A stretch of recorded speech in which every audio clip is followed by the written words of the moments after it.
बोलो श्री प्राणनाथ प्यारे की जय। श्री सतगुरु महाराज की जय। प्रेम प्रणाम जी। सभी सुंदर साथ जी के चरणों में प्रणाम जी। आप सबका ई गुरुकुलम की 35th क्लास में स्वागत है। तो आज के सेशन को हम आगे बढ़ाएंगे, उससे पहले हम चलते हैं मले के पास बहुत प्यारी सतगुरु वंदना के लिए।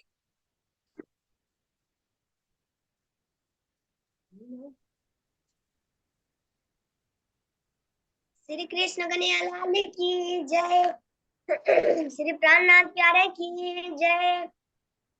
प्रथम लागू यो चरण को, धनिये ना छोड़ू कि न, लाख तले लाता एलिया, मेरे जीव के यही जीवन, मेरे जीव के यही जीवन।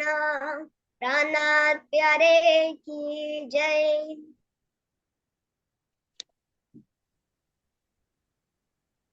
आम जी एक और चौपाई ले। प्रथम लागू कोई और सुंदर साथ बोलना चाहेगा?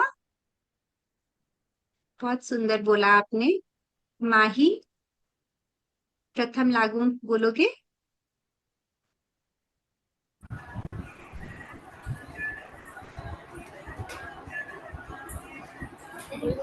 प्रथम लागू दो चरण को, धनिये न जुड़ायो कीन,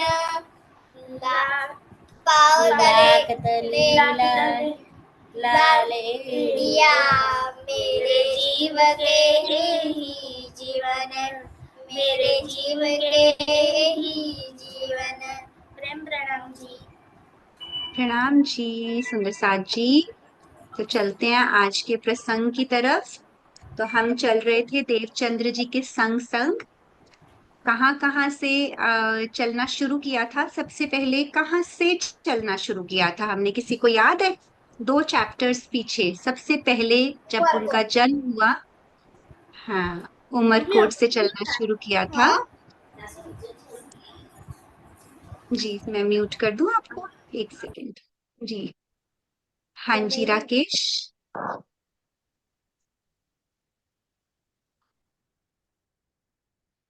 राकेश का हैंड रेस था।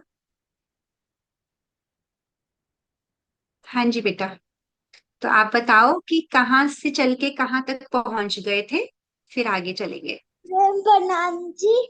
देवचंद जी कच्छ से उमरकोट, हाँ, उमरकोट से कच्छ चले गए थे वो।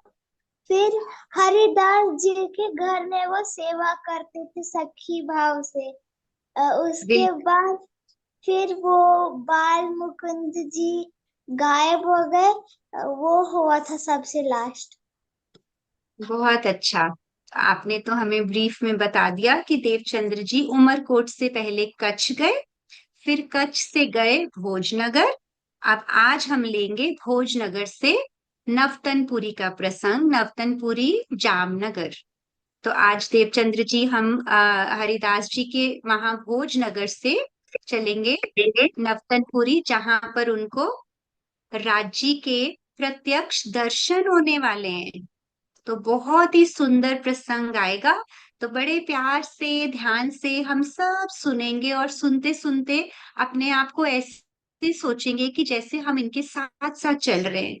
राज्य के दर्शन देवचंद्र जी को हुए का मतलब श्यामा जी को हुए, और हम श्यामा जी के अंग हैं।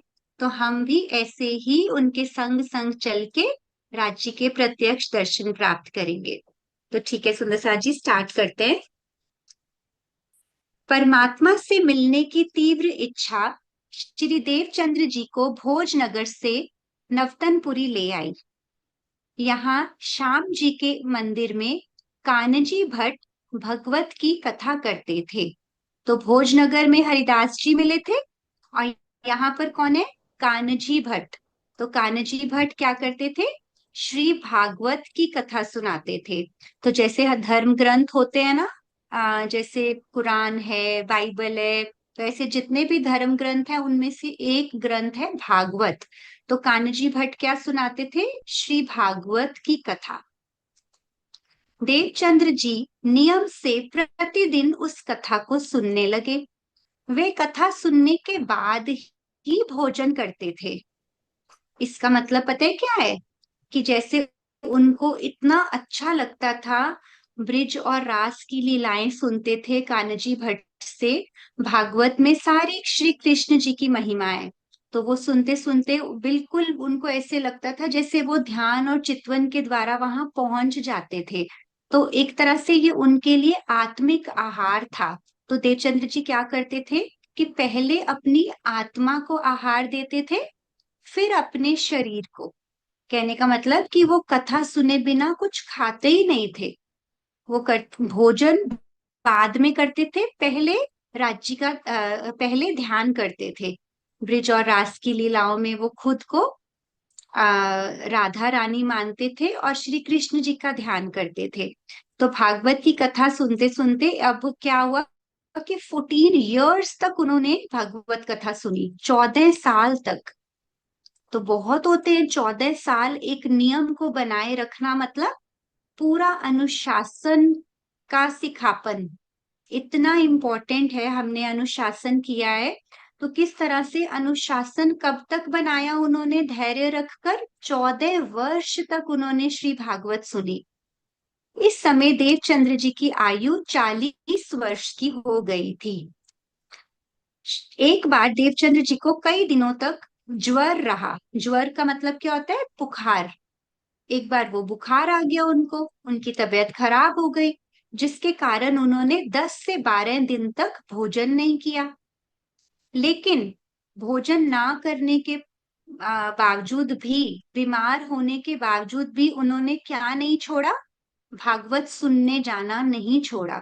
क्यों? क्योंकि उन्होंने नियम के अनुसार ये संकल्प लिया था कि मुझे ये कथा सुननी है। तो वो जब नियम के अनुसार चले, तो उन्होंने देखा ही नहीं कि वो बीमार हैं, उन्होंने देखा ही नहीं कि उन्होंने भोजन किया कि नहीं। तो वो कथा सुनते सुनते अब एक दिन आया कि उनको बुखार बहुत तेज हो गया, तीव्र ज्वर हो गया, बहुत हाई फीवर हो गया। अब उसके उपचार के लिए पिताजी ने वैद्य को बुलाया। वैद्य किसको कहते हैं? डॉक्टर को। जो वैद्य होते हैं वो पुराने जमाने में जैसे हमारी अब डॉक्टर्स है ना, वैसे डॉक्टर्स ना होकर वो जड़ी बूटियों से, आयुर्वेदा से ट्रीट करते थे। बहुत सारी हर्ब्स होती हैं आयुर्वेदा के हिसाब से, तो वो इस तरह से ना काढ़ा पिलाते थे किसी चीज का, जिससे बुखार ठीक हो जाता था। तो पिताजी, अब देवचंद्र जी के पिताजी ने वैद्य को बुलाया। तो किसी को देवचंद्र जी के पिताजी का नाम याद है?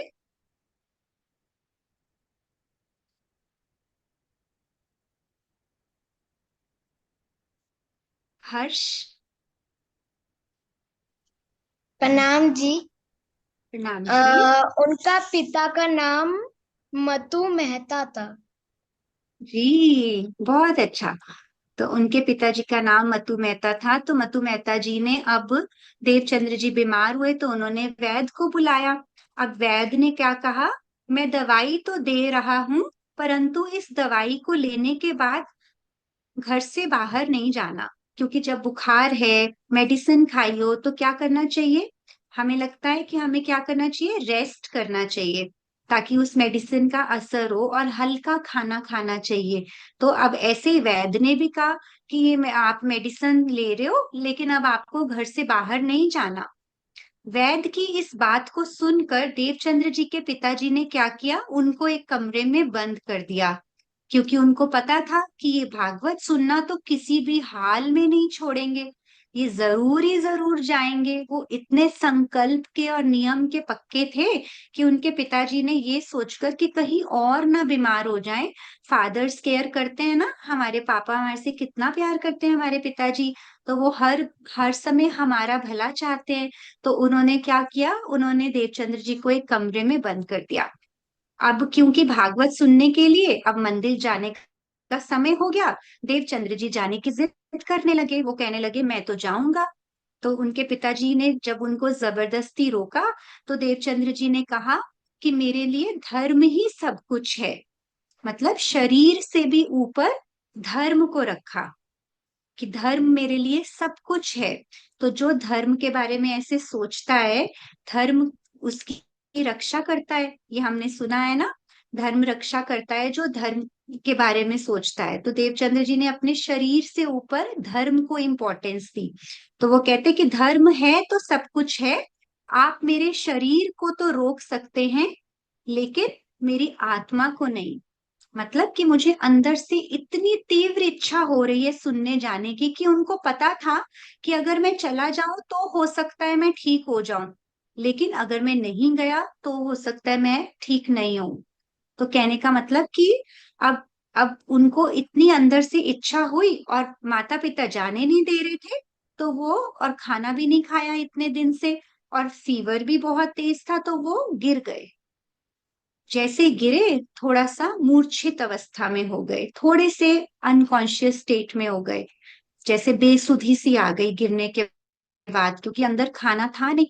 तो अब क्या हुआ कि अब उनकी माता जी ये सब देखकर घबरा गई। उन्होंने मतु मेहता जी को कहा कि आप जाने दीजिए देवचंद्र जी को, कुछ नहीं होगा। तो मतु मेहता जी ने फिर क्या बोला, देवचंद्र आप जाइए। उनके कानों के पास आके बोला कि देखो भट्ट जी आपको बुला रहे हैं, उठो देवचंद्र, आप जाओ कथा सुनने, मैं आपको छोड़ के आता हूँ।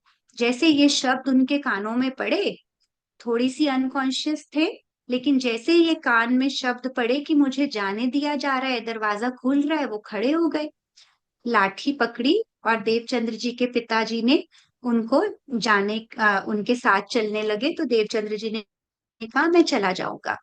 तो अंदर से देखो उनकी अंतरात्मा ने क्या प्रेरणा दी कि वो बुखार में भी आराम से खड़े हो गए, लाठी पकड़कर धीरे धीरे मंदिर चले गए।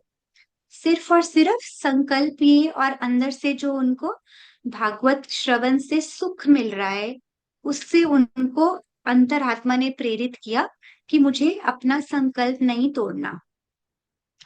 फिर क्या हुआ कि कुछ दिन तक अब वो रोज जाते। अब वैद्य जी ने दवाई दे दी थी, काढ़ा पिला दिया था, अब दवाई का भी असर हुआ और अपने संकल्प का भी असर हुआ, और धीरे धीरे कुछ ही दिन में उनका फीवर खत्म हो गया। तो कैसे देखो, अगर हम एक नियमित जीवन से निरंतरता से राज्य की तरफ लगते हैं, तो कुछ भी माया की प्रॉब्लम्स आती है ना, वो ठीक हो जाती हैं। तो एक तरह से ये उनकी एक परीक्षा की घड़ी थी जो उन्होंने पार कर ली। तो उनकी परीक्षा थी ना कि अब देखो उन्होंने माया को हरा दिया। मतलब बुखार आया, बुखार ने रोका कि आप नहीं जाओगे कथा सुनने। तो ये देखो कितना सुंदर इसमें दिखाए कि ये परीक्षा की घड़ी थी, इसमें वो अब नहीं भी जाते तो भी ठीक था, क्योंकि देवचंद्र जी के अंदर सारा ज्ञान था भागवत का। लेकिन उनको जाना था, ये उनका नियम था जाने का, वो हर रोज जाते थे। 14 वर्ष तक उन्होंने भागवत सुनी। और हम थोड़े दिन में क्या करते हैं, कभी कभी हमें लगता है कि हम बोर हो रहे हैं, हम चेंज कर लेते हैं एक्टिविटी। हम जो भी अच्छा कार्य कर रहे होते हैं ना, थोड़े दिन बाद उससे बोर हो जाते हैं। तो हमें धैर्य रखना होता है, एक निरंतरता रखनी होती है। अगर हम ध्यान में बैठ रहे हैं और हर रोज राजी को कह रहे हैं कि धनी मेरे हृदय में आइए, तो उसके लिए हमें धैर्य रखना होगा और हर रोज एक निरंतरता से, नियम से उसका पालन करना होगा।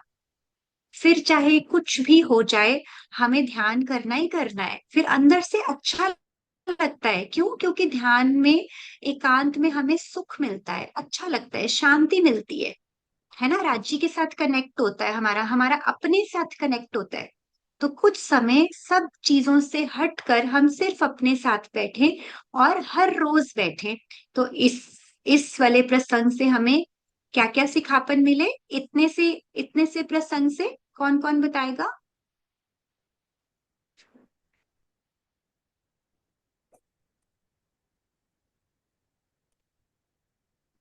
जी, रुद्र आप बताओ। इस प्रसंग से हमें धैर्य का सिखापन मिला, और ये भी पता, और राजी से परमात्मा से कितना प्रेम होना चाहिए इस बात का भी पता चला। और राजी के प्रेम के बिल्कुल, आगे प्रेम भी। हम्म। राजी के प्रेम के आगे माया भी कम रह जाती है।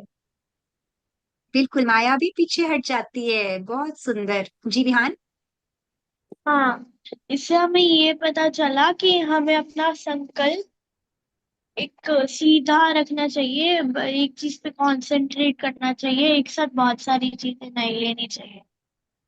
बिल्कुल, और अपना एक ही। एक समय में कंसंट्रेशन। बिल्कुल, आपने बहुत अच्छा बताया जी रूही। मैम, हमें धैर्य रखना चाहिए। बिल्कुल, धैर्य तो रखना ही चाहिए, है ना, ताकि धीरे धीरे उस धैर्य के बल पर हम अपने लक्ष्य तक पहुंचे। मायरा।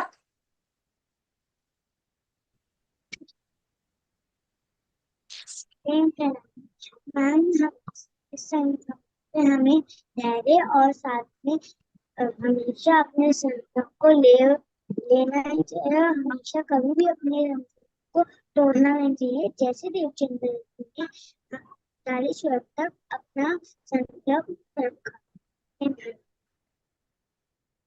जी, संकल्प को तोड़ना नहीं चाहिए, ये बोला ना आपने। थोड़ी सी आपकी आवाज ब्रेक हो रही थी। जी, सुंदर सा जी, सबके उत्तर बहुत अच्छे। तो अब सबने देखा कि किस तरह से अब हम एक संकल्प अगर हम लें तो उसकी तरफ प्रेम से और धैर्य से आगे बढ़े।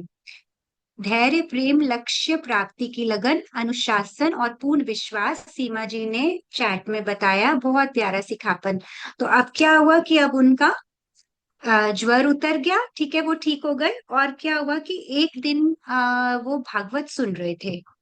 तो वो सुनते सुनते इतने मग्न हुए हुए थे, और एक अलौकिक घटना घटी अचानक से। अब वो क्या घटना घटी उसके बारे में हम चलते हैं मीनू जी के पास, वो आपको बताएंगी। हाँ जी, प्रणाम जी बच्चों। अब वो अलौकिक घटना क्या थी उसको हम बड़े ही प्यार से सुनेंगे, बहुत अच्छे से सब। एक तो पहले मुझे ये बताओ, जैसे चित्रा दीदी ने बताया ना कि निरंतरता, तो क्लास में, हर क्लास में कौन हर बारी आया होगा? क्या वो निरंतरता सब बच्चों ने निभाई? हैंड रेज करो। कितने बच्चे आते रहे, है ना? जैसे भागवत सुनने जाते थे ना देवचंद्र जी, रोज हर क्लास में हर बच्चे, देखो सब बच्चे आते हो, मुझे पता है एक दो क्लास मिस हुई होगी, है ना? सरोज दीदी आप थोड़ी आज स्क्रीनशॉट ले लेना, ठीक है? देखा, सब आते हैं, है ना? अच्छा, अब आगे हम बात चलते हैं कि क्या वो अलौकिक घटना घटी, है ना? अब क्या होता है कि जैसे वो भागवत सुन रहे थे तो उन्होंने क्या देखा कि क्या मतलब उनको एक एक सुंदर प्रकाश, क्या देख रहे हैं देवचंद्र जी कि एक सुंदर प्रकाश ये कहाँ से मुझे दिखाई दे रहा है ना? और उन्होंने देखा कि उनके मुख पर कितनी मुस्कुराहट थी। बड़े ही प्यार से वो एक टक देखते जा रहे थे, और उनके बाल घुंघराले बाल थे। जैसे होते हैं ना, सामने कोई एकदम से दर्शन दे दे तो एक टक देख रहे हैं, और वो जो स्वरूप था ना जिसने दर्शन दिया, इतनी मुस्कुराहट से बड़े ही प्यार से देवचंद्र जी को देखते जा रहे थे। और देवचंद्र जी क्या देख रहे हैं कि उनके बाल घुंघराले, और उन्होंने सिंदूरिया रंग की पाग पहनी हुई थी। अभी मैं वो तुमको बच्चों वो सब पिक्चर्स भी दिखाऊंगी, पहले हम सुनते हैं कि क्या देखा उन्होंने। सिंदूरिया रंग की पाग, यानी एक पगड़ी होती है जो सिर पे बांधते हैं ना, वो पहनी हुई थी। और उनका श्वेत रंग का जामा, यानी ये कुर्ता पहनते हैं ना एक लंबा सा, वो सफेद रंग का जामा पहना हुआ था। और केसरिया रंग की इजार। इजार किसको कहते हैं? किसी को पता है बच्चों? इजार क्या होती है? कोई जानता है? अच्छा, राकेश जानते हैं। राकेश बताओ। प्रणाम जी। शायद से जैसे वो कुर्ता और पैजामा होता है ना, वो पैजामा को शायद से इजार बोलते होंगे, उसी की हाँ तरह। जी, बिल्कुल। इजार पहनी हुई थी, यानी उसको पजामी कहते हैं, पजामा कह लो या पजामी कह दो, ठीक है। और क्या पहना हुआ था उन्होंने? आसमानी रंग की पिछोरी। पिछोरी क्या होती है? एक पीछे ना ओढ़नी सी होती है, जैसे ये चुन्नी है ना, पीछे की साइड ना एक ऐसे करके उन्होंने आसमानी रंग की ओढ़नी। और क्या देखा उन्होंने? मतलब एकदम सुंदर स्वरूप नीले पीले रंग का, बीच में सेंटर में एक पटुका जिसको कहते हैं कमरबंद, वो पहना हुआ था। और गले में सुंदर 5 हार, अति सुंदर, कितने प्यारे सुंदर हार, वो चमक रहे थे। मतलब उनकी आंखें खुली थी और अपनी आंखों से वो निहार रहे थे कि इतने सुंदर स्वरूप आज तक उन्होंने कभी नहीं देखा था। तो वो 5 हार पहने हुए थे और कितने आकर्षण लग रहे थे वो। और वो जब उन्होंने देखा इतना सुंदर स्वरूप, पहले मैं वो पिक्चर दिखाती हूँ बच्चों आपको कि वो क्या क्या है। उन पिक्चरों को देखते हैं अभी हम। देख, ये जैसे अभी खाली हमने ये पिक्चर दिल में नहीं बसानी बच्चों, पहले हमने ये देखना है कि पाग इसको कहते हैं। ये देखो जो शब्द बोला ना, पाग, ये है जैसे सिर के ऊपर पाग पहनते हैं ना, ये पाग का। भी किसी बच्चे को पाग नहीं समझ आ रही तो ये 5 हार, ऐसे 5 हार पहने हुए थे सुंदर। और पिछोरी किसको कहते हैं? ये जो ऐसे चुन्नी ऐसे आगे करके, ये पिछोरी, ऐसे पिछोरी पहनी हुई थी। और सफेद रंग का जामा, ये पाग की और भी पिक्चर है सुंदर। ये पाग, ऐसी पाग। और जामा किसको कहते हैं? ये जो एक लॉन्ग कुर्ता होता है ना, ऐसा जो यहाँ तक आए, और भी लंबा होता है, ये ऐसे लॉन्ग कुर्ता पहना हुआ था उन्होंने। ये श्वेत रंग का, बिल्कुल सुंदर जड़ावदार, जैसा कि परम धाम का श्रृंगार, सेम डिट्टो वो ही श्रृंगार जो परम धाम में राजी महाराज का श्रृंगार है ना, वैसा। तो ये हो गया ये जामा श्वेत रंग का। और पटुका क्या हुआ? ये जो बीच में है ना, नीलो ना पीलो, बीच के रंग का, यानी एक पैरेट कलर, एक ग्रीन कलर का पटका होता है बीच में, वो बांधा हुआ था। और केसरिया रंग की इजार, ये जो नीचे पजामी है ना, ये केसरिया रंग की इजार। और इसको पिछोरी कह दिया, ये आसमानी रंग की पिछोरी। और ये सिंदूरिया रंग जड़ाव की पाग। जड़ाव, इतने सुंदर नग जड़े हुए, कितने ज्वारात जड़े हुए थे। साक्षात राजी महाराज ने इनको दर्शन दिए, है ना। अब क्या होता है, मैं एक बार ये शेयर हटाती हूँ बेटा। जब ऐसे सामने कोई आ जाए और सुंदर स्वरूप में सामने खड़ा हो, तो कोई बच्चा बताए कि क्या बात करी होगी उन्होंने, है ना। कैसे बात करी होगी, क्या क्वेश्चन किया होगा? किसी के दिल में आ रहा है कि कैसी बातें हुई होंगी जब कोई एकदम सामने से आ जाए और इतना सुंदर स्वरूप हो, तो क्या बातें करी होंगी? किसी के दिल में आ रहा है? अच्छा, राकेश बोलेंगे। राकेश खोलो। प्रणाम जी। अगर किसी के सामने ऐसा स्वरूप आता हो तो कहेंगे सबसे पहले कि अरे ये कौन है और ये कहाँ से आए, कितने सुंदर है ये। बहुत सुंदर। रुद्र, आप बताओ बेटा। उन्होंने प्रेममय और प्रेम प्यार की बातें की होगी। प्यार की बातें करी होंगी, है ना। विहान चल, बहुत देर से हाथ खड़ा कर रहे हैं, हाँ, खोल दो विहान को खोल भी दो। हाँ। बोलो। हाँ जी। हाँ, उन्होंने राजी ने पूछा होगा कि आप कौन हो, आप कहाँ से आए हो, आप किसकी सुहागिन हो, यानी आप किसकी बेटी। वेरी गुड, बहुत अच्छा। हाँ जी, हर्ष बेटा, आप भी बोलो। प्रणाम जी। उन्होंने बोला होगा आप कौन हो, आप कहाँ से आए हो और आप कितने सुंदर हो, ऐसा कहा था। और अच्छा, उनसे मीठी मीठी बातें भी कही हो। मीठी मीठी बातें करी, क्योंकि कोई कितना सुंदर एकदम सामने आ जाएगा तो प्यार भरी बातें होंगी ना। कि कहाँ से आ गए इतने सुंदर और आप कौन हो। ठीक है, अब क्या होता है, अब हम चलते हैं आगे, रुको एक सेकेंड।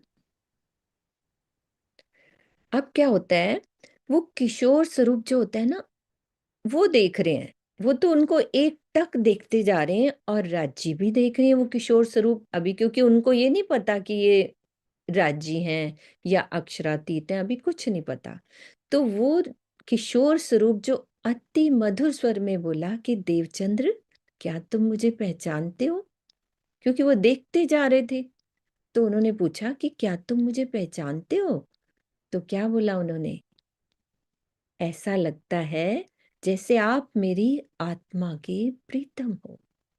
उन्होंने बोला ऐसा लगता है कि जैसे आप मेरी आत्मा के प्रीतम हो। फिर उन्होंने क्या बोला, किशोर स्वरूप ने कहा, तो बताओ तुम्हारी आत्मा का घर कहाँ पे है। फिर उन्होंने ये पूछा ना, यदि तुम ये मानते हो कि तुम मेरी आत्मा के प्रीतम हो, तो आत्मा का घर कहाँ है। फिर देवचंद्र जी ने कहा, मुझे तो कुछ नहीं मालूम भाई, उनको मालूम ही नहीं था, बस वो दर्शन दिया उन्होंने, देख रहे हैं, लेकिन उनको ये थोड़ी ना मालूम था कि वो घर कहाँ है। ठीक है, फिर उसके बाद वो जो सुंदर मनमोहक स्वरूप था ना, बड़े ही मीठे स्वर में देवचंद्र जी को अब उन्होंने समझाया। अब सब कुछ बातें और करने लगे, मतलब समझाने लगे कि इनको कुछ पता नहीं है, है ना, बस प्यार से देख रहे हैं।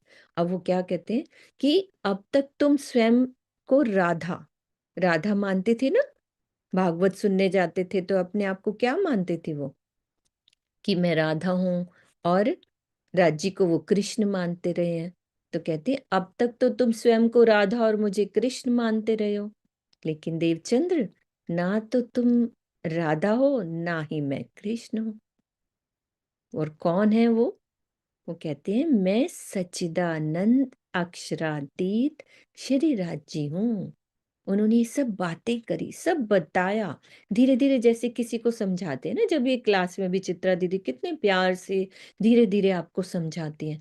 राजी महाराज ने एक एक बात समझाई उनको कि मैं सच्चिदानंद अक्षरातीत श्री राज्य हूँ, और तुम कौन हो, मेरी आनंद शक्ति श्यामा जी हो, है ना। और क्या बताया, और घर के बारे में भी बताया कि हमारा घर कहाँ है, वो अखंड परम धाम है ना, वो अखंड परम धाम है। और भी क्या बात बताई कि पहले कहाँ आए, पहले हम इस दुनिया में, किसी को पता है पहली बार कहाँ आए, किसी को भी पता हो, बताओ, किसी को मालूम है कि पहली बार कब आए हम। चलो राकेश बताएंगे। प्रेम प्रणाम जी। पहली बार हम ब्रिज में आए, ब्रिज फिर में आए, और फिर फिर अपनी जागनी जो अभी चल रही है। बिल्कुल, है ना, माही भी बता देती है। हाँ जी माही। मैम हम पहले सूरज में अरे थोड़ी सी आवाज कट रही है माही मोही, नहीं तो आपकी आवाज तो सही आती है, थोड़ा सा नेट खराब है। हाँ जी समन, आप बताओ बेटे। पहले वो ब्रिज में आए, फिर रात में, फिर जागनी में। बिल्कुल, हाँ जी रुद्र, जिया आप भी जिया बोलो। जियावर का भी हैंड रेज है। जियावर, आप उस पे हाँ आप खोलो, करो। चलो हाँ आप खोलो। खोलो। एक मिनट प्रणाम जी। रुद्र। मैं पहले ब्रिज में, फिर रास में, फिर जागनी के ब्रह्मांड में जो अभी चल रहा है। बिल्कुल प्रणाम बिल्कुल, जी। प्रणाम जी। रुद्र आप भी बोल दो, आपका भी खुला हुआ है। जी, पहले अखंड ब्रजलीला में, फिर दूसरी बार अखंड रासलीला में, और अब इस अक्षर यानी जागनी ब्रह्मांड में। रेहान बेचारा बहुत देर से रेसेंड करके बैठा हुआ है। नहीं आप खोल दो सरोज दीदी, कोई दिक्कत नहीं है। जिसने हैंड रेज ऐसे किया हुआ है उनको भी खोल दो ना, क्योंकि मुझे अभी दिख नहीं रहा। सरोज दीदी खोल दो, कोई दिक्कत नहीं। हाँ, हाँ रेहान बहुत हम्म। तेजी से हाथ बच्चों खड़ा को कर रहा जरूर खोलना है, जो हाथ खड़ा करके बैठे हैं ना, उनको जरूर खोलो। है। हाँ रेहान करो, विहान खोलो बच्चे। अनम्यूट करो, रेहान अनम्यूट करो। हाँ जी, हाँ हाँ बोलो विहान। पहले हम ब्रिज में आए, फिर रास में आए, फिर जागनी ब्रह्मांड में आए। बिल्कुल, रास के बाद फिर परम धाम गए, फिर वापस से हम जागनी के ब्रह्मांड, जो ये खेल चल रहा है, इसमें आए। ठीक है। अब क्या होता है, क्या बोला राजी महाराज ने कि पहले ब्रिज रास में तुमने मेरे साथ लीला की थी, है ना, किंतु तुम क्या हुआ, कह रहे राजी महाराज कि तुम्हारी खेल देखने की इच्छा पूरी नहीं हुई। अब इसीलिए हमारी इच्छा पूरी नहीं हुई थी, तो इसीलिए ये तीसरा जागनी का ब्रह्मांड बनाया, है ना। और क्या कहा कि इस दुनिया को देखने के लिए तुम्हें देवचंद्र नाम का ये शरीर मिला है, जैसे आप सबके नाम है ना, विहान है, रुद्र है, तो ये उनको देवचंद्र नाम का ये शरीर मिला। अब असल क्या, में हाँ बोलो बोलो। देवचंद्र जी की आत्मा का नाम सुंदरबाई था। हाँ जी, हाँ जी, बिल्कुल, है ना। बच्चे देखो कितना अच्छे से, हमें बच्चों से सीखना है। देखो बच्चे कितने आराम से हर बात का जवाब दे रहे हैं, हमें भी आपसे सीखना है बच्चे। अब क्या होता है कि अब राजी पूछते हैं देवचंद्र जी से कि अब उन्होंने सारी बात कर ली, अब क्या पूछते हैं कि यदि तुम्हें कुछ पूछना है तो तुम भी पूछ लो, है ना। उन्होंने पूछा कि भी मैंने तो तुम्हें बता दिया, वो देवचंद्र जी से पूछ रहे हैं कि तुम्हें जो कुछ पूछना है अब तुम भी बात कर लो। अब देवचंद्र जी पूछते हैं, है ना। एक मिनट म्यूट कर दो, मैं भी किसी की आवाज, रोज दीदी पीछे से म्यूट कर दो। तो देवचंद्र जी क्या पूछते हैं, प्रीतम अब आप कहाँ जाओगे। अब उनको लगा कि अभी मेरे सामने है, अभी मेरे से बातें करें, और उन्होंने ये बात पूछ ली कि अब तुम कुछ पूछना चाहते हो तो पूछ लो। तो उनको एक अंदर से डर सा लग गया कि कहीं ये अभी मेरे सामने ओझल तो नहीं हो जाएंगे, अभी मेरे सामने कितना सुंदर स्वरूप दिखाई दे रहा है, कहीं क्या पूछा उन्होंने, अब आप कहाँ जाओगे। तो राजी ने क्या जवाब दिया, किसी के दिल में आती है ये वाली बात, राजी ने क्या जवाब दिया होगा, क्या दिया होगा। हाँ, यशस्वी का हैंड रेज है, यशस्वी बोलो बेटा। तो उन्होंने कहा, अरे जाना कहाँ है, बस तुम्हारे अंदर दिल में ही बैठ जाओ। अरे वाह, कितनी प्यारी बात है ना, राजी तुम्हारे सामने आ जाए, है ना, कैसा लगेगा जब राजी आ जाएंगी, है ना, अच्छा लगेगा ना। तो तुम राजी से क्या कहोगे, क्या बोलोगे राजी से,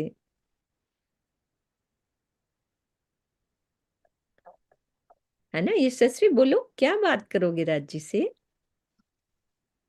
खुला हुआ है आपका। मैं मिलकर ओके, रूही चलो आप बोलो, रूही आप बात करो। प्रणाम जी। राजी ने कहा होगा, मैं तो तुम्हारे दिल में ही हूँ, मैं कहाँ जा रहा हूँ तुम्हें छोड़ के।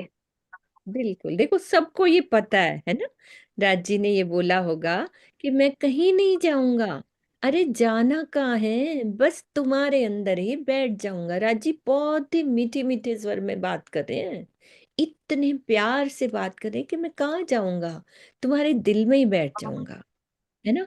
फिर देवचंद्र जी ने क्या कहा कि जब आप मेरे अंदर बैठ ही जाओगी तो मुझे कोई चिंता नहीं, अब मुझे कुछ और जानना ही नहीं है। जब आप मेरे दिल में ही आ गए तो मेरे अंदर क्वेश्चन ही क्या है, कि जब बैठ ही गए, म्यूट कर दो श्रुति जी, आवाज आ रही, तो मैं कुछ नहीं आपसे पूछना चाहता, कि जैसे उनको एक रिलैक्स हो जाता है ना, कि अब तो वो मेरे पास रहेंगे, कहीं नहीं जाएंगे। फिर क्या होता है कि ऐसा कहते ही वो जो सुंदर मनमोहक स्वरूप था ना, वो श्री राज्य के अंदर ही समा जाता है ना। अब देवचंद्र जी को क्या होता है, पहले मैं एक पिक्चर तुम्हें दिखाती हूँ कि ये, एक सेकेंड, ब्रिज और रास की, कि कैसे पहली बार हम ब्रिज में आए, रास में आए, वो पिक्चर देखते हैं। शेयर हो गई ना सरोज दीदी। जी। हम्म, ये देखो, पहली बार हमने ब्रिज में आए, तो ब्रिज में बाल मुकुंद जी, सबको याद है ना ये वाली लीला, ब्रिज में छोटे से रूप में राजी महाराज आए, और रास में, ये रास में ये युवा, जिसमें हमने यहाँ पे नहीं खेली थी, ये योग माया के ब्रह्मांड में रास की लीला खेली थी। वहां पे राजी महाराज के साथ बहुत आनंदमयी लीलाएं हुई थी, है ना। सबके साथ राजी महाराज ने बहुत प्यार वाले खेल खेले थे। तो ये रास की लीला। फिर उसके बाद ये हमारा परम धाम, है ना। अभी इन्होंने समझाया होगा, राजी महाराज ने समझाया। अभी और बात करते हैं अपन कि राजी ने क्या क्या बातें करी उनसे। कि एक सेकेंड, राजी ने उनके अंदर जब समा गए तो देवचंद्र जी को क्या पता लग गया, सारी सब बातें उनको अंदर ही अंदर सब कुछ बात खुलने लगी, है ना। ब्रिज की, रास की और उसकी परम धाम की सारी शोभा उन्हें नजर आने लग गई। जैसे कोई अंदर आ जाता है तो वो सारा ज्ञान उनके अंदर उतरने लगा कि कैसे हम ब्रिज में आए थे, सब कुछ वो अंदर से देखने लग गए। पूरा उन्हें पता लग गया ब्रिज दिखने, क्योंकि उन्होंने कुछ पहले तो कुछ पढ़ा नहीं था, वो तो भागवती सुन रहे थे। लेकिन राज्य अंदर आने के बाद उनको फिर ब्रिज की, रास की लीलाएं और परम धाम, वो अलौकिक परम धाम उनको नजर आने लग गया। तो ऐसी लीला हुई, इसको कहते हैं अलौकिक लीला। अलौकिक यानी जो दुनिया में किसी के साथ नहीं हुई हो। राजी महाराज साक्षात सामने आ गए इतने सुंदर स्वरूप में, और सारी बातें कर रहे हो, कोई किसी के सामने आ जाए तो इसको क्या कहते हैं, अलौकिक लीला। इतना सुंदर दर्शन राज्य का, साक्षात ये लीला हुई। ठीक है चित्रा, उसके बाद चित्रा आगे लेती है। ठीक है, प्रणाम जी बच्चों। कितनी प्यारी अलौकिक लीला का वर्णन, इतना प्यारा ध्यान हुआ, है ना। तो ध्यान। सबसे पहले आप ये बताओ कि आज राजी आपके सामने आ जाएं।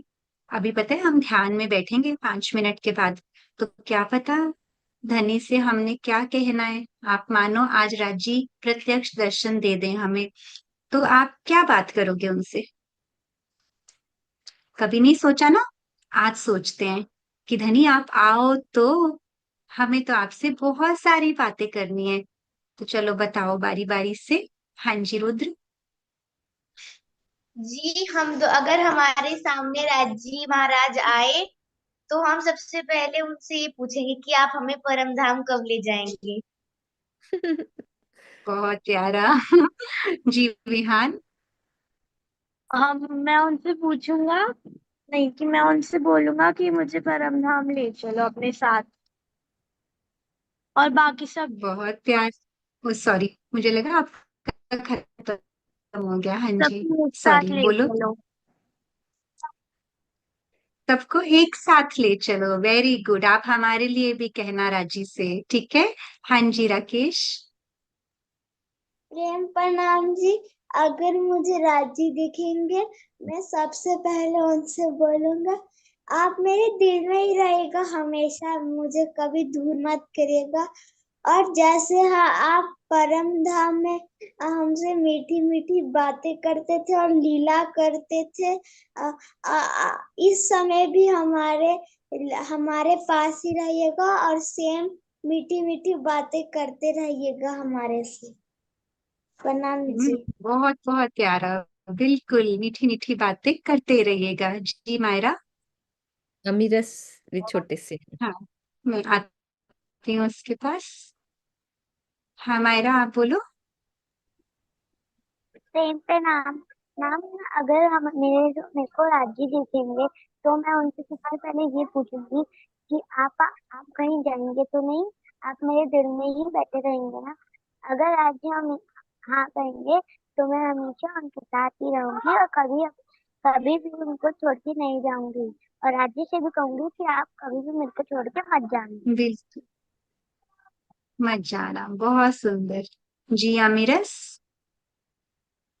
अमीरस क्या बात करेंगे राजी से, बोलो।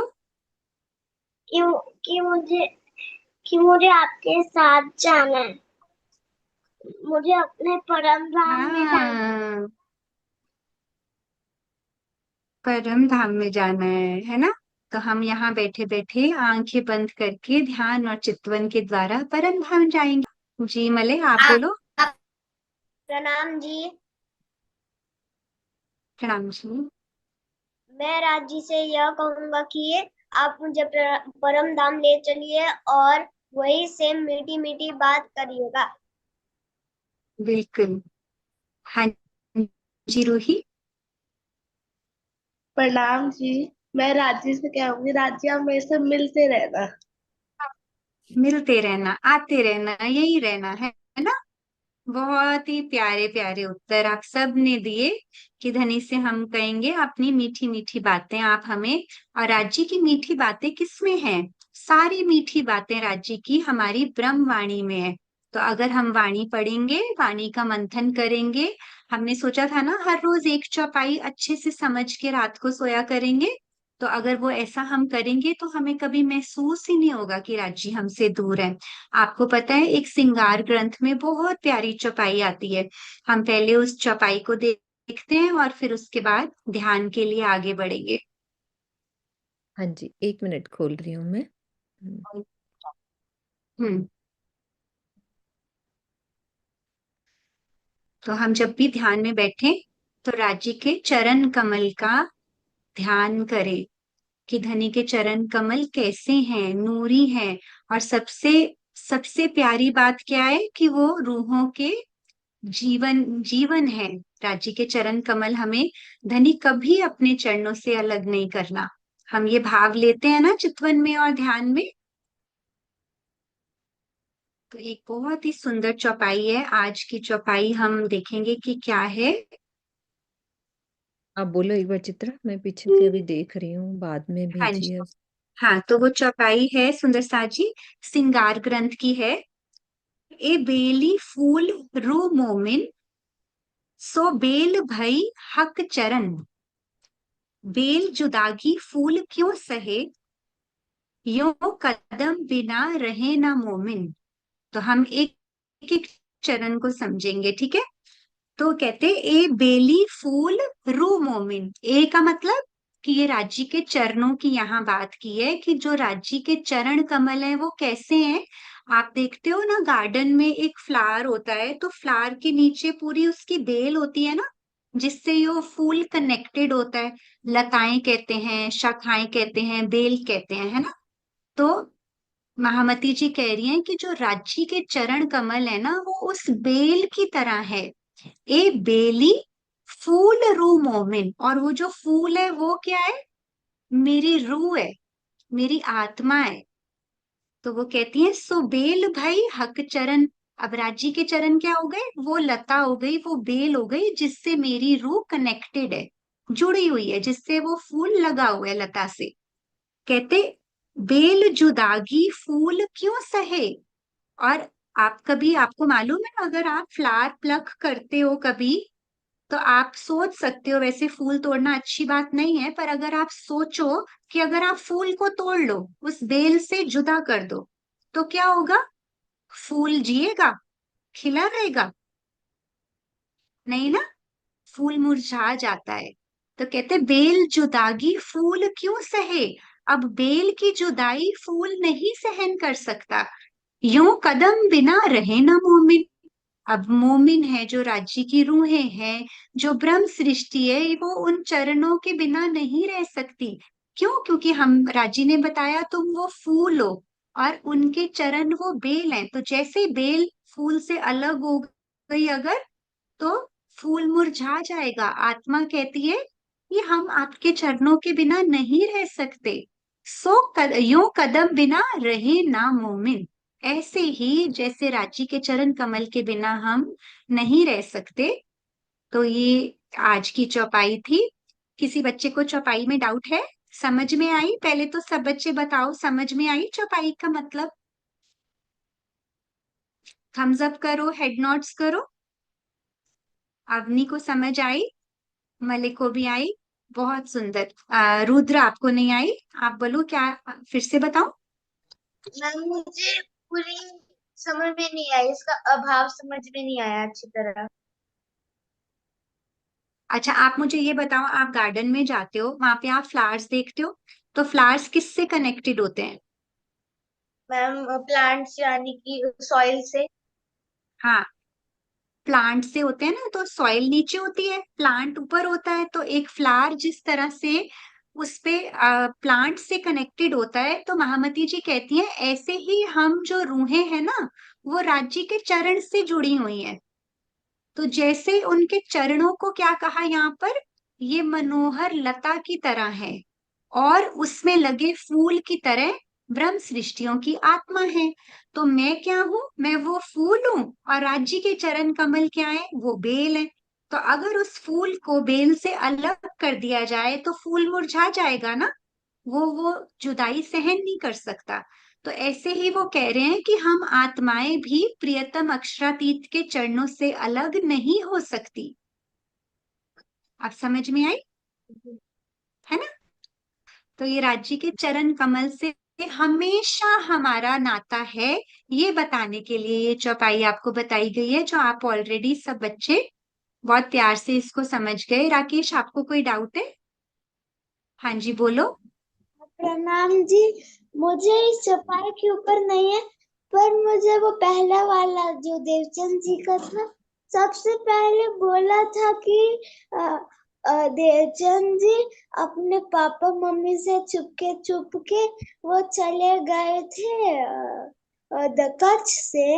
उनके पापा मम्मी तो राजकोट में ही थे ना, तो जो आज की क्लास में बताए थे कि वो नौतनपुरी थे, तो उनके पापा मम्मी को कैसे पता चला होगा वो नौतनपुरी थे और वो कैसे आए? हाँ, बहुत बहुत प्यारा क्वेश्चन आपका। अब वो उनको ढूंढते ढूंढते पता करके, अब हरिदास जी जो थे, आपको पता है ना आपने क्या पढ़ा था, वो उनके पिताजी के गुरु थे, है ना? और देवचंद्र जी हरिदास जी के पास रहते थे, भोजनगर में उनकी सेवा करते थे। तो हरिदास जी से उनको पता चल गया, और फिर वो उनके पिताजी देवचंद्र जी वॉज द ओनली सन, उनके कोई और भाई बहन नहीं थे। तो अब उनके माता पिता को क्या लगा कि अब हम अलग जगह पे रह के अपना व्यापार क्यों करें, जहां पे उनका बेटा है हम वहीं रह लेते हैं। तो वो वहां से उमरकोट से फिर उनके साथ चले गए थे। तो आज जो हमने लीला करी है वो हमने भोजनगर की नहीं की, वो हमने कान्जी भट्ट ने भागवत कथा सुनाई, नवतनपुरी की लीला की है हमने। तो अब वो सब लोग कहाँ रहते हैं, पूरी फैमिली नवतनपुरी में। ठीक है, वो व्यापार करते थे, अपने बिजनेस से जाते आते रहते थे, और अब वो नवतनपुरी में है। ठीक है, very good question Rakesh ji. माही, आप बोलो। प्रणाम जी बेटा। मुझे इस चौपाई में पता नहीं चला। अच्छा ठीक है, तो ये चौपाई में आपको समझ नहीं आई, तो इस चौपाई में बस इतनी सी बात है बेटा कि राज्य के चरण कमल है ना जो, कोई बात नहीं, ऐसे ही समझाती हूँ इनको, चरण वाइज नहीं समझ आएगा बच्चे अभी, अगर नहीं समझ पा रहे तो ऐसे ही बताते हैं। तो जैसे आप एक फ्लावर देखते हो, उसके नीचे वो प्लांट लगा होता है ना, तो यहाँ पर चौपाई में ये कहा है कि वो फूल और प्लांट का कनेक्शन होता है ना, जैसे ही फूल को प्लांट से हम अलग करते हैं तो वो फूल मुरझा जाएगा। तो वो इंद्रावती जी कह रही हैं कि अब जो राज्य के चरण है वो प्लांट है, वो बेल है, वो प्लांट है, बेल कहते हैं जिससे फूल कनेक्ट होता है, प्लांट ग्रीन कलर का जिसपे लीव्स होती हैं, है ना? फूल के नीचे पत्ते होते हैं ना,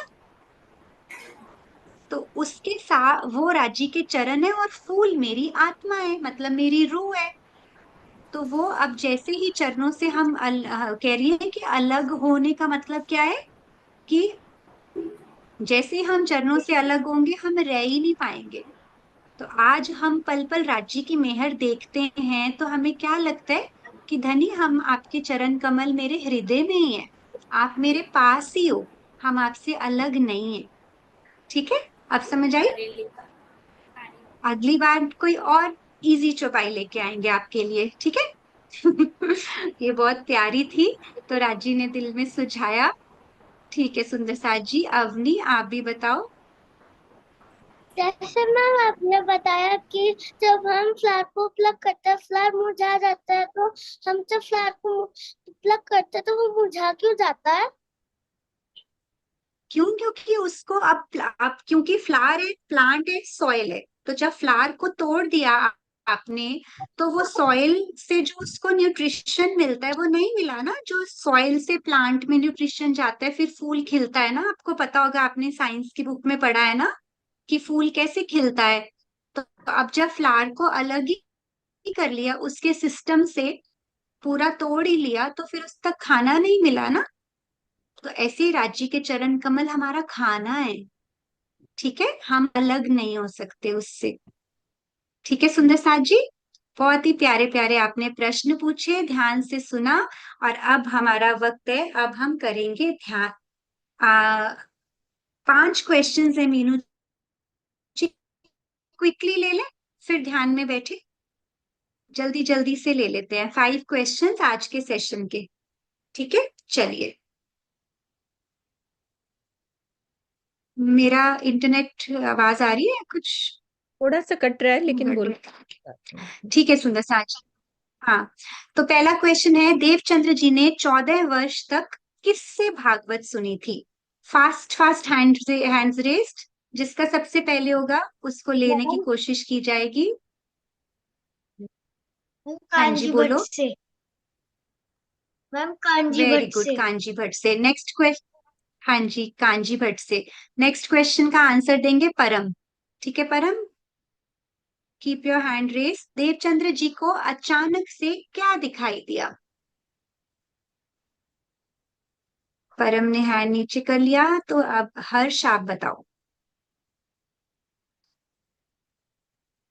प्रणाम जी। उनको पहले रोशनी पहले दिखाई दी थी, एकदम रोशनी तेज से, उसके बाद राज्य आए, राज्य देखे।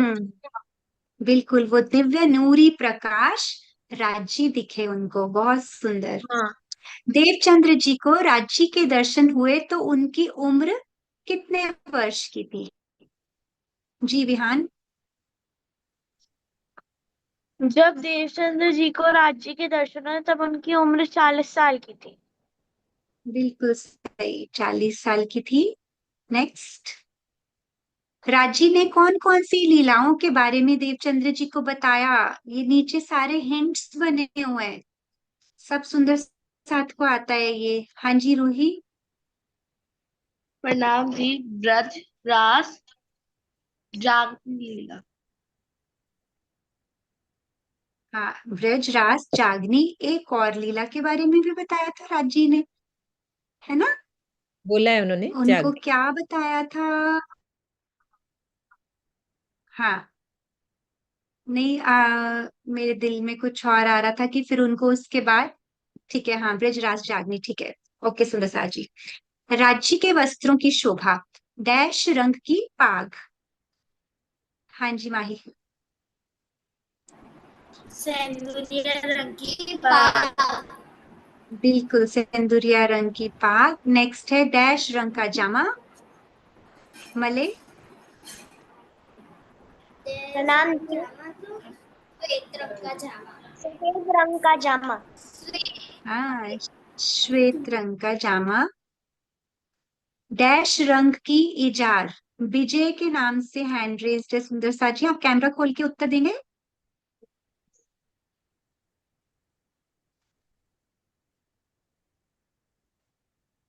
प्रणाम जी। अच्छा विधि आप हो, प्रणाम जी विधि, हाँ जी। कौन से रंग की इजार?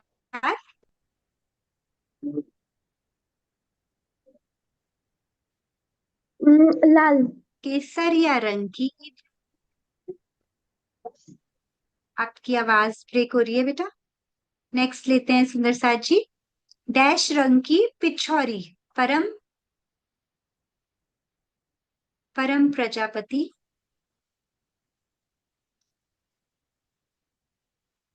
हाँ जी, पिछौरी कौन से रंग की थी राज्य की, बोलो बेटा। आवाज नहीं आ रही परम आपकी, कोई बात नहीं। सुंदर साथ जी चैट में भी लिख सकते हैं जिन सुंदर साथ की टर्न नहीं आ रही। राकेश।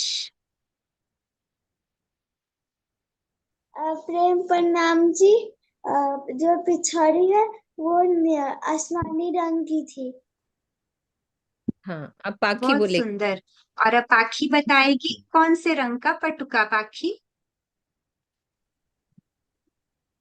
जी सुंदर साथ जी, मुझे पिछोरी का बताना था, मुझे तो पटका आप नहीं फिर से पता है। बोल दो। कोई बात नहीं, पिछौरी का फिर से बोल दो। ये पिछोरी हल्की नीले रंग की, आसमानी रंग की थी। बहुत प्यारा उत्तर। जी अमीरस, पटुका बताओ। कमर पे बांधा था जो राज्य के पटुका, वो कौन से रंग का था? अमीरस बताएंगे। हाँ नीलो ना, फिर से बोलो एक बारी। नीलोला पिटकोट का पटका। हाँ।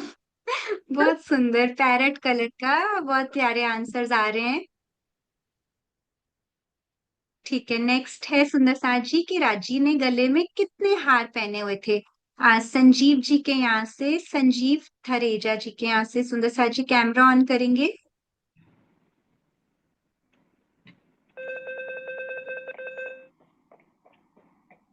दीदी हीरा मोती नीलवी और लसनिया।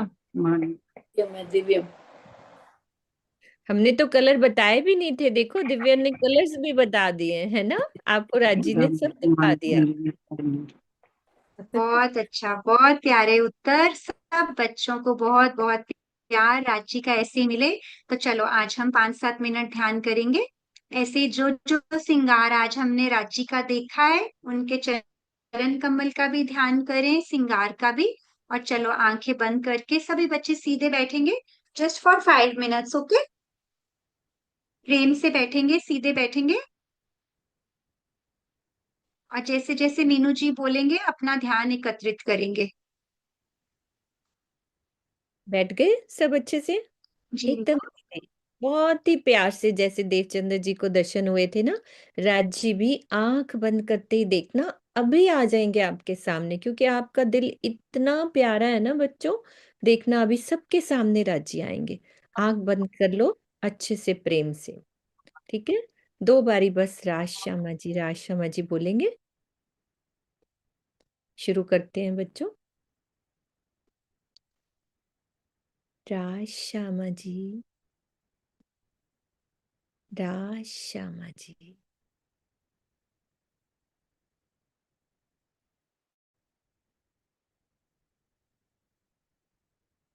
ये मैं क्या देख रही हूँ?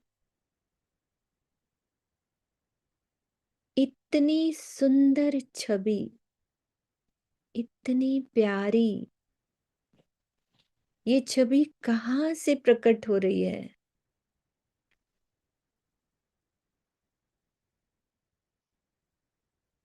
इतनी सुंदर घुंघराले बाल,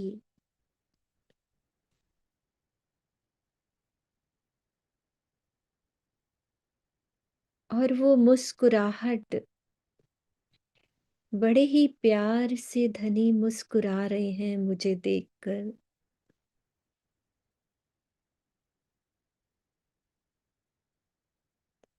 वो कोमल मुखार बिंद,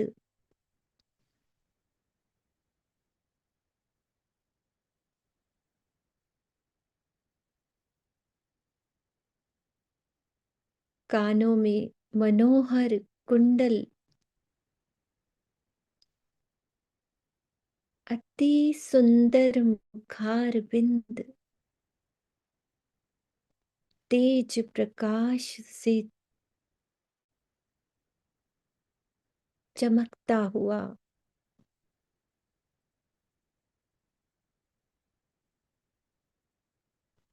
और वो सुंदर पाग सिंदूरिया रंग की,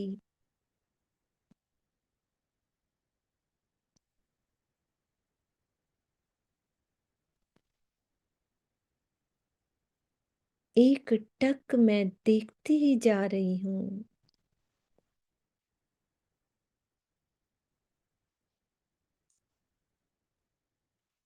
गले में सुंदर 5 हार धनी के, चमकते ज्वारातों से जड़े हुए,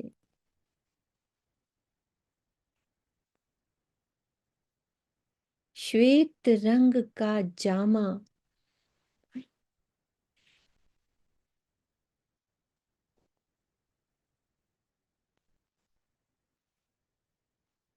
और जामे पर वो हार अति सुंदर शोभा लिए हुए,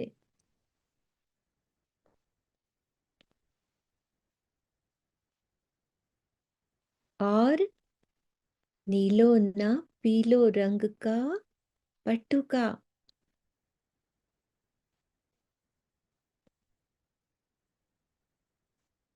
धनी की कमर पर सजा है।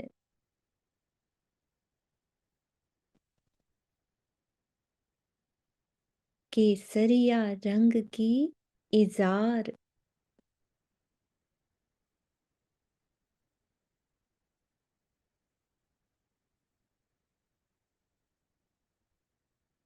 चरणों में धनी के हम सब मिलकर सब ये अर्जी करते हैं कि धनी, ऐसे ही मैं आपके चरणों को निहारती रहूं, बस आपको देखती रहूं, बस आपसे ही प्यार करूं, पल पल प्यार करूं, पल पल निहारूं। यही अर्जी। प्रणाम जी, सब सुंदर साथ को प्रणाम जी। प्रणाम जी, सभी सुंदर साथ जी के चरणों में प्रणाम जी। आप सबके धाम हृदय में विराजमान अक्षरातीत यूं ही आप सबको प्रेम से भरते रहें और आप अपना प्रेम हम तक बांटते रहें। ई गुरुकुलम की ओर से आप सबको मंगल कामनाएं। सुंदर साथ जी, SPGIN ई गुरुकुलम का यूट्यूब पेज आप जरूर सब्सक्राइब करें और फेसबुक पेज भी जरूर फॉलो करें। तो सभी के चरणों में प्रणाम जी। बोलो श्री प्राणनाथ प्यारे की जय, श्री सतगुरु महाराज की जय।